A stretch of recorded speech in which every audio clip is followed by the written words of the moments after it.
c'est quand l'Africain va se réveiller de son sommeil. À quoi sert l'enseignement de l'histoire dans nos écoles et universités africaines?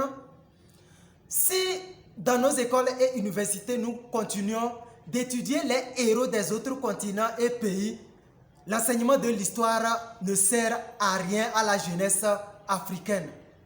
En quoi un jeune Africain fera de l'histoire de Charles de Gaulle, de l'histoire de Hitler, alors que nous, en Afrique, nous avons nos propres héros qui ont milité pour l'Afrique.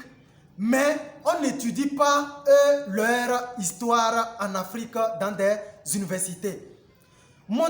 La jeunesse africaine a besoin que vous leur montrez que ce que Thomas Sankara a fait, comment il est mort. Ça aussi, c'est une histoire. La jeunesse africaine a besoin de savoir ce que Kadhafi a fait et pourquoi il est mort.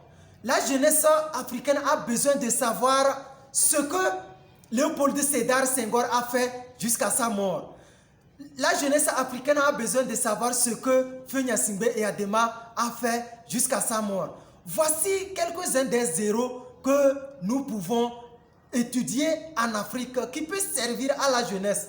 Et là même, il y a encore des leçons de morale derrière ces histoires. Mais si nous continuons à parler des Hitler, les Charles de Gaulle, les héros qui n'ont même pas de relation avec l'Afrique, mais je vois que l'enseignement de l'Afrique là, l'enseignement de l'histoire, c'est à bannir totalement dans nos universités et écoles africaines.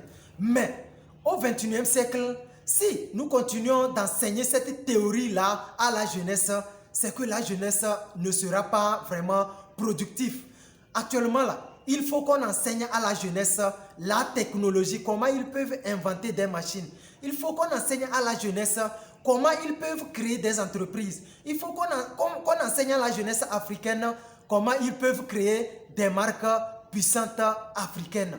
Bref, enseigner de l'entrepreneuriat à la jeunesse, c'est ce dont nous avons besoin actuellement. Sinon, l'enseignement de l'histoire est nul. Alors, il faut bannir totalement tous ces contenus historiques qui préparent à la jeunesse africaine à aller au chômage et remplacer par la technologie. Il faut voler l'exemple de la Chine qui est en train d'avancer et bouleverser même la planète entière avec toutes ces technologies.